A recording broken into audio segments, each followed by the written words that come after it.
지난 시간에 이어서 마태복음의 특징에 대해서 살펴보겠습니다. 마태복음은 유대인 저자가 유대인들을 대상으로 기록한 복음서입니다. 이 복음서의 저자로 알려진 마태는 유대인이고 또 마태복음의 구조와 내용과 사용된 표현들도 모두 유대적인 요소로 그렇게 가득한 그런 복음서입니다. 그래서 마태복음은 유대적인 복음서라고 이렇게 한마디로 얘기할 수가 있는데요. 먼저 마태복음의 구조를 보면은 마태복음에는 이제 예수님의 설교들이 많이 들어있는데 예수님의 그 설교가 크게 5부분으로 되어져 있다라고 그렇게 알려져 있습니다. 그래서 마태복음의 구조는 크게 5부분으로 이루어져 있습니다. 그래서 마태가 이 마태복음을 5부분으로 이렇게 나눈 것은 바로 유대인들에게 있어서 가장 중요하게 여기고 가장 이렇게 하나님의 말씀으로 여기는 것이 바로 율법인데, 그 율법이 바로 이제 그 창세기, 출애굽기, 레위기, 민수기, 신명기 그렇게 5권의 책으로 이루어져 있어서 이것을 모세가 쓴 5권의 책, 그래서 모세우경이라고 얘기합니다. 그래서 이 5부분으로 이루어진 그 마태복음의 예수님의 가르침이 바로 그런 모세오경, 율법과 같은 그런 권위가 있고 그렇게 중요한 말씀이다라는 것을 마태가 이제 구조적으로 이렇게 이것을 배치한 것입니다. 이것은 이제 학자들마다 조금씩 차이가 있긴 한데 일단은 이제 간략하게 살펴보면은 크게 이제 마태복음 5장에서 7장까지가 첫 번째 설교가 나옵니다. 이것은 이제 예수님께서 산에 올라가셔서 이제 말씀 가르치기 시작하신다는 그런 구절로 시작하는데요. 그래서 이것을 산 위에서 가르치셨다고 해서 산상수훈이라고 합니다. 그 다음에 나오는 예수님의 설교는 마태복음 10장에 나오는데 제자들을 부르시고 제자들을 이제 파송하시는 그런 장면으로 시작을 합니다. 그래서 이것은 복음 전도와 어떤 선교와 관련된 그런 설교를 말씀하십니다. 그 다음에 나오는 설교는 이제 마태복음 13장에 나오는데요. 이 마태복음 13장을 보시면은 이것은 이제 몇 개의 비유로 이루어져 있습니다. 그래서 이것을 하나님 나라의 비유로 이렇게 묶어서 얘기할 수 있습니다. 그 다음 나오는 가르침은 마태복음 18장에 나오는데요. 이것은 어떤 이제 사람들과의 관계 그런 부분들에 있어서 어떤 지켜야 할 그런 부분들을 말씀하시는데요. 그래서 이것은 공동체적인 삶, 그리고 그 안에서 특히 죄와 용서에 관한 그런 부분들을 이렇게 모아서 마태가 그렇게 편집을 했습니다. 그리고 마지막 5번째 설교는 마태복음 24장, 25장에 나오는데 이것은 마지막 때에 대한 그런 설교를 다루고 있습니다. 그래서 예수님의 가르침을 이렇게 크게 5부분으로 묶어놨는데 이것이 바로 모세가 기록한 그런 5권의 책, 모세오경, 율법과 같다라는 그런 것을 이제 구조적으로 이렇게 표현을 한 것입니다.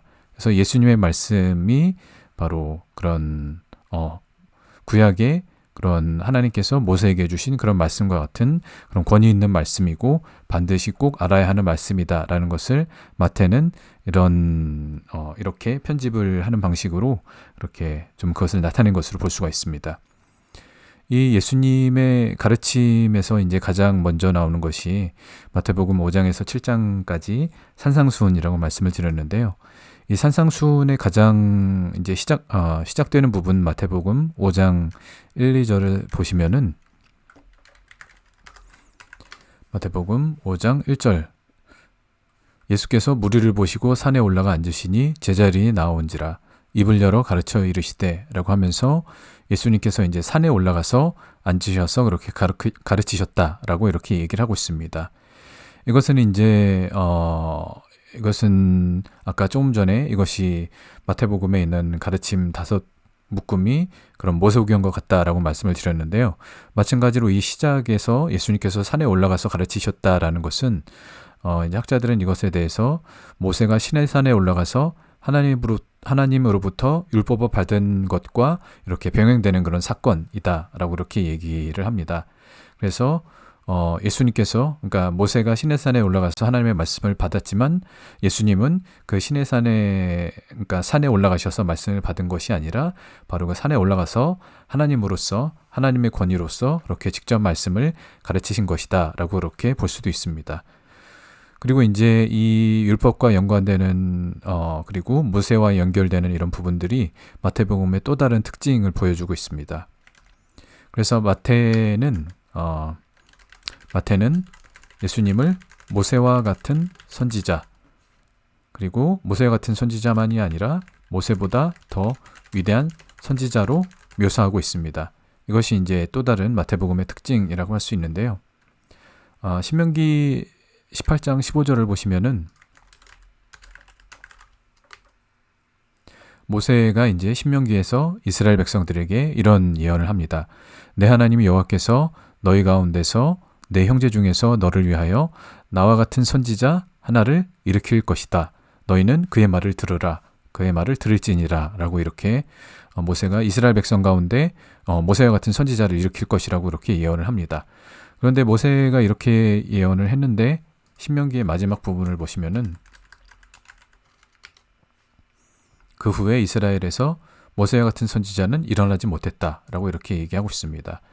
이것은 이제 구약에서 일어나는 사건이 아니라 바로 신약에서 예수님에 의해서 이 말씀이 모세와 같은 선지자가 일어날 것이다 라는 말씀이 예수님에 의해서 성취가 되게 됩니다.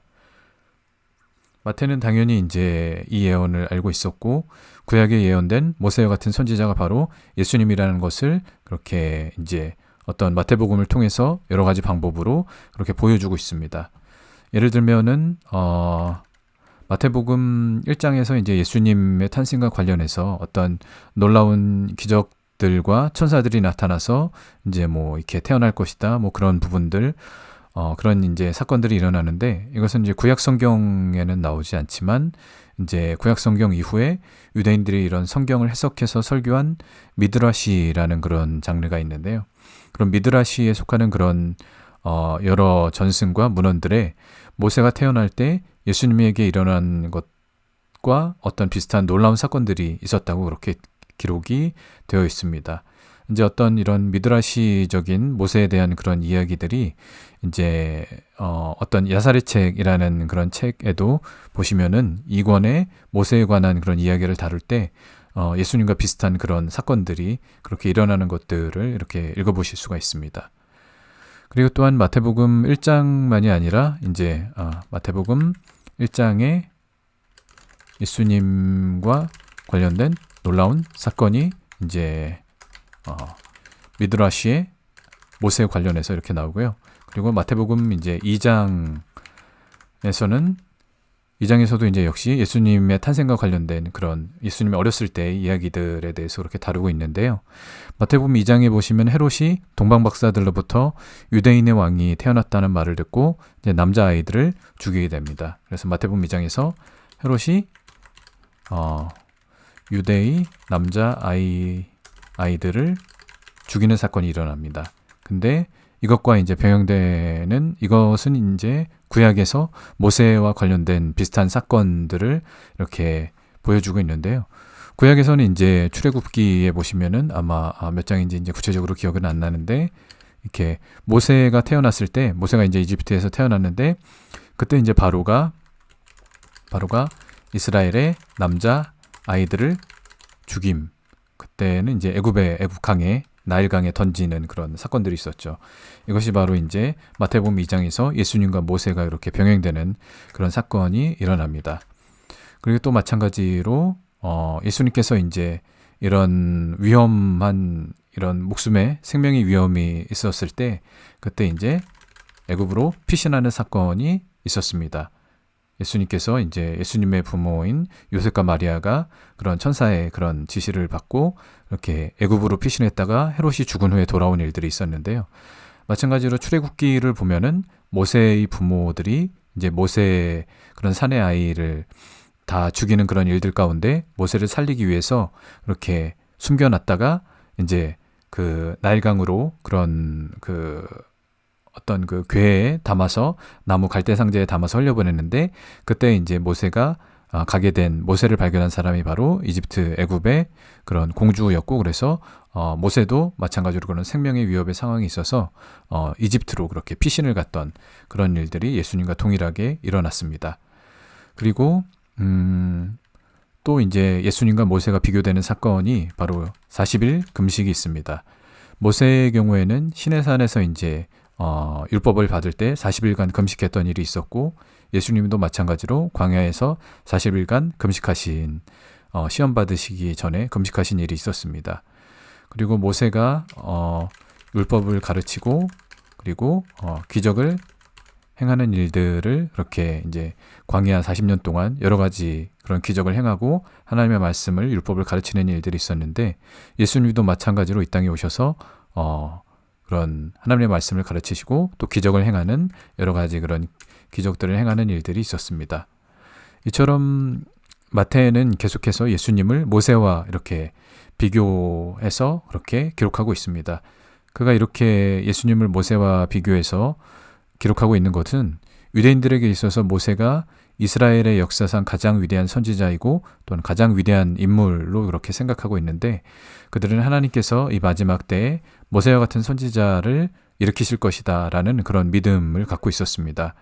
마태는 그런 유대인들에게 너희가 기다리던 그 모세와 같은 선지자가 바로 이 예수다 라고 그의 복음서 전체를 통해서 이렇게 전하고자 했던 것입니다. 그래서 율법을 잘 알고 있던 유대인들은 마태복음을 읽을 때 마태가 전하고자 하는 이 메시지를 깨달을 수 있었을 것입니다. 마태가 이제 그의 복음서에서 또 강조한 또 다른 한 부분은 예수님이 다윗의 자손 메시아라는 것입니다.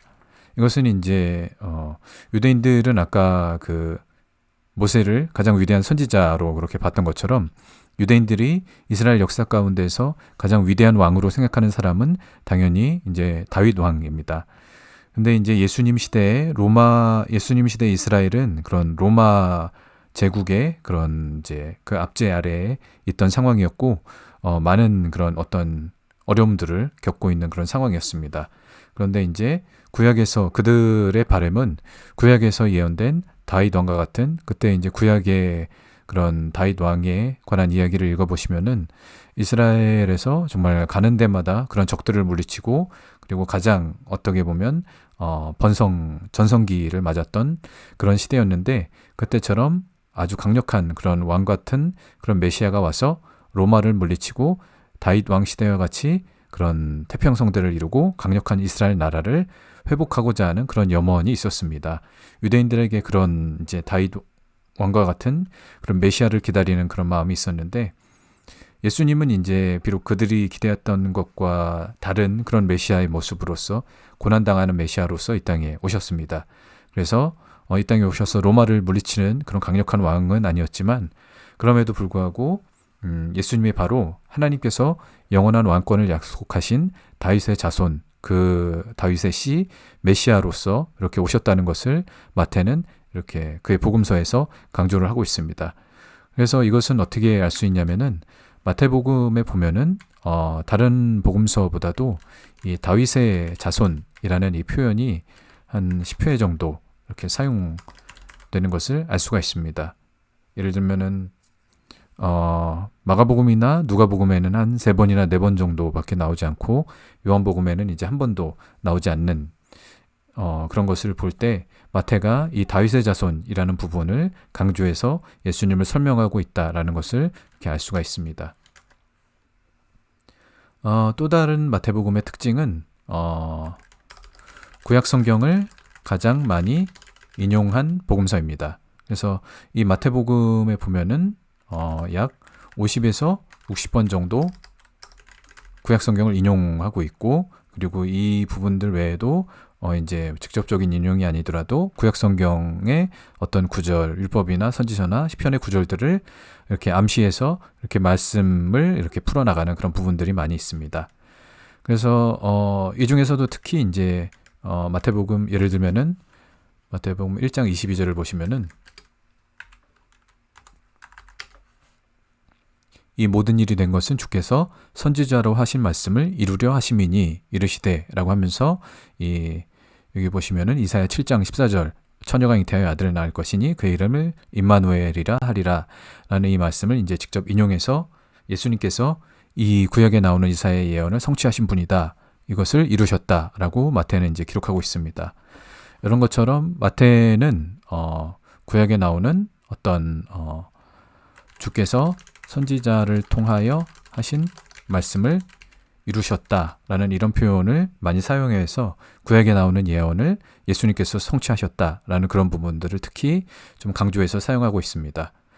이것은 이제 예수님이 바로 율법과 선지서에 나온 그런 예언을 이루신 분이라는 것과 예수님이 구약과 다른 말씀이 아니라 구약과 동일한 하나님의 말씀을 가르치시는 분이다라는 그런 부분들을 이제 강조하는 것이고요. 특히 이제 마태복음 5장 17절을 보시면은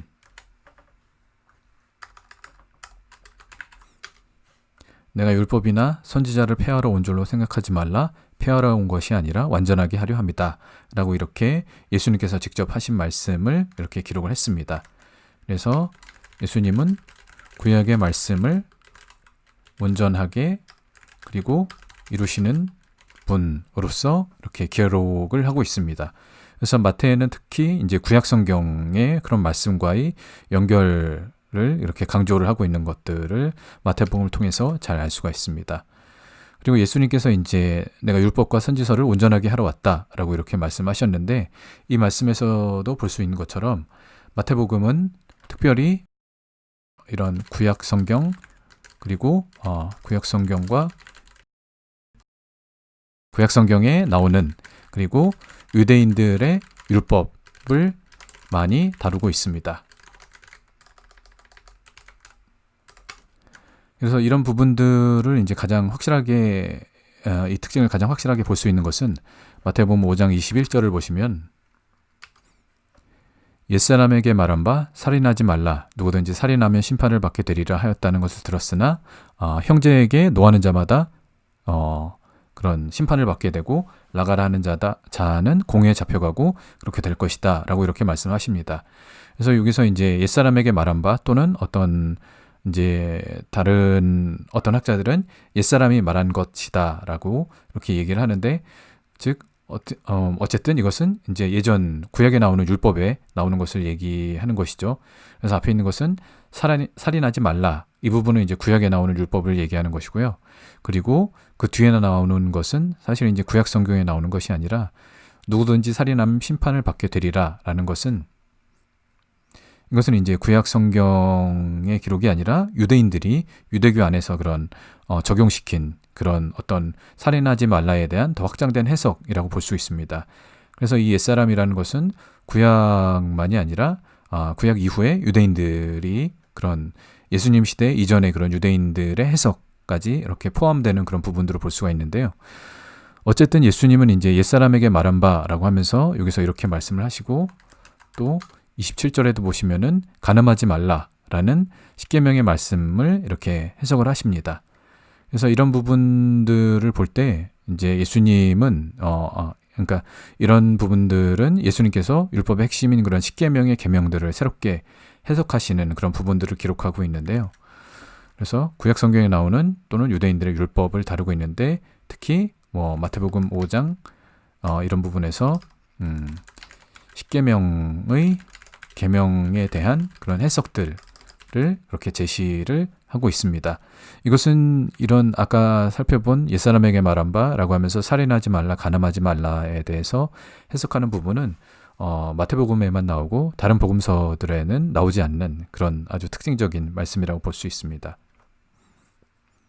그리고 이제 제가 처음에 이렇게 말씀드린 것처럼 마태가 율법에 대해서 다뤘는데 그것은 구약 성경에 나오는 율법만이 아니라 구약 성경이 기록된 이후에 유대교 안에서 발전한 그런 유대인들의 율법에 대한 부분들도 다루고 있습니다.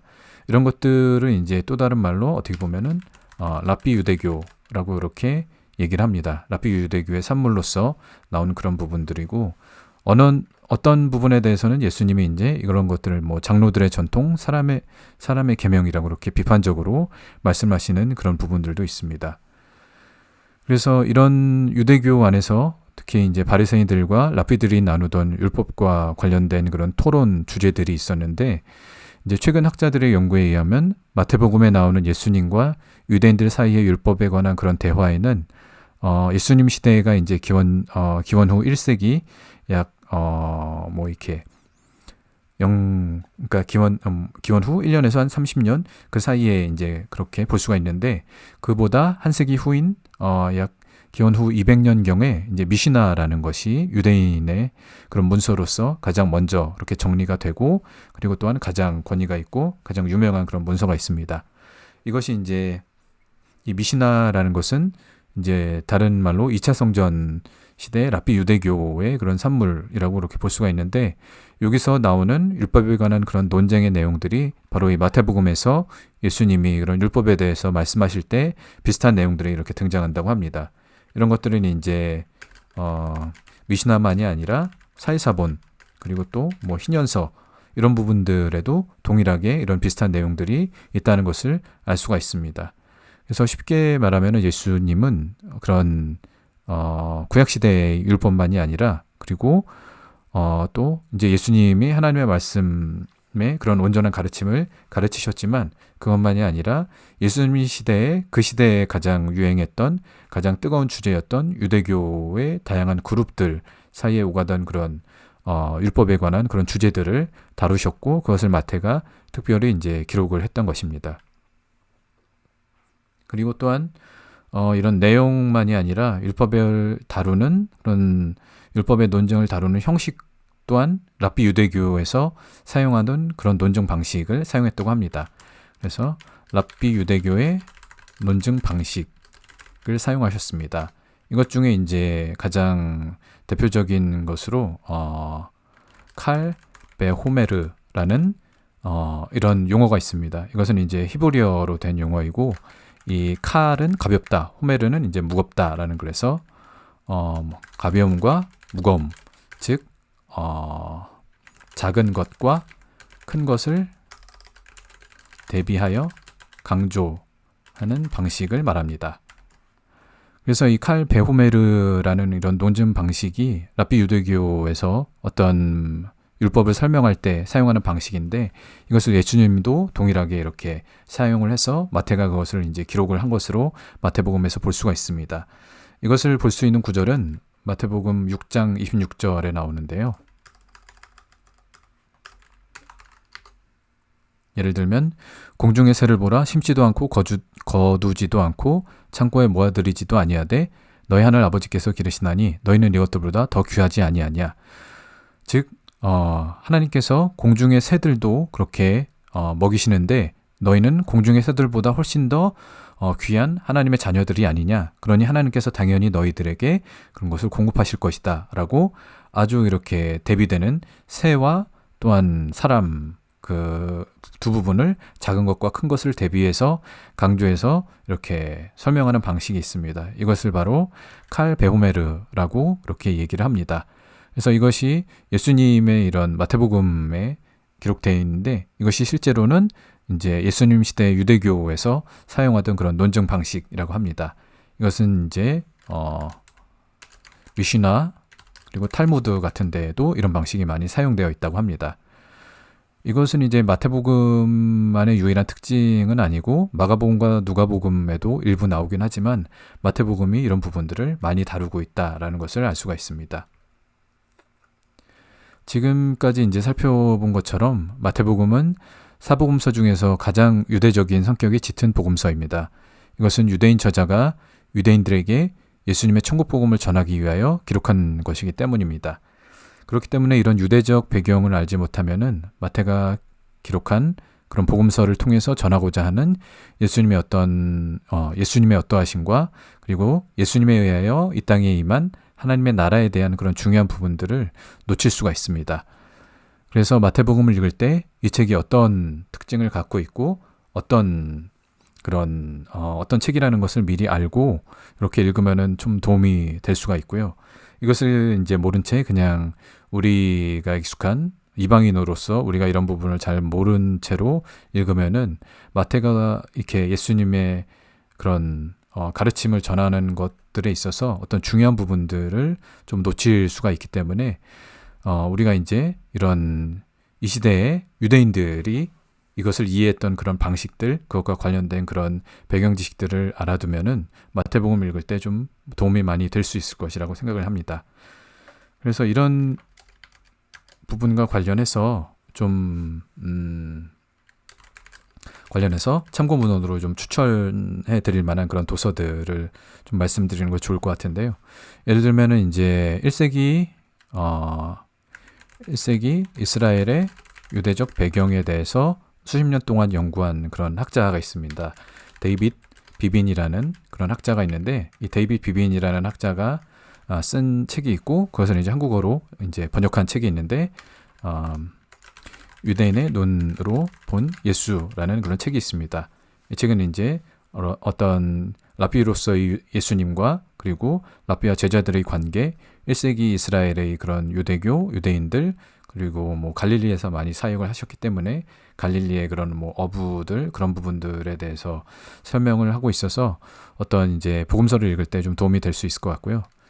이것 외에 이제 마태복음이 이제 제가 히브리적이고 유대적인 그런 부분들을 좀 강조해서 말씀을 드렸는데, 마태복음의 이제 언어적 배경, 1세기 이스라엘의 언어적 배경에 대해서 이제 설명하는 그런 책으로 그런 책이 있습니다. 그래서 마태복음은 어떤 교부들의 증언에 의하면 최초의 마태복음은 히브리어로 기록되었다라고 그렇게 얘기를 하는 그런 파피아스나 그런 교부들의 증언들이 있습니다. 물론 이제 그 마태가 쓴 원본은 남아있지 않지만 그런 증거들이 이제 헬라어로 번역된 그런 사본 안에서도 발견을 할 수가 있고, 그런 부분들에 대해서 설명한 책으로 이제 마태복음의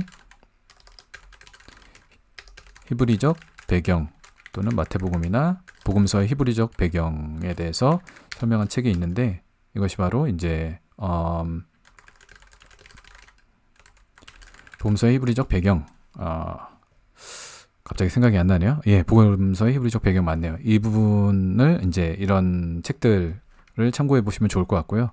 또 이제 각자 가지고 있는 그런 뭐 이렇게 성경과 관련된 자료들에서 마태복음에 관련된 그런 부분들을 미리 좀 참고하시고 읽으시면은 마태복음을 이제 앞으로 공부할 때 조금 더 이제 도움이 될 것 같습니다. 그래서 오늘은 마태복음의 가장 중요한 특징, 그런 유대적 특징에 대해서 간략하게 살펴봤고요.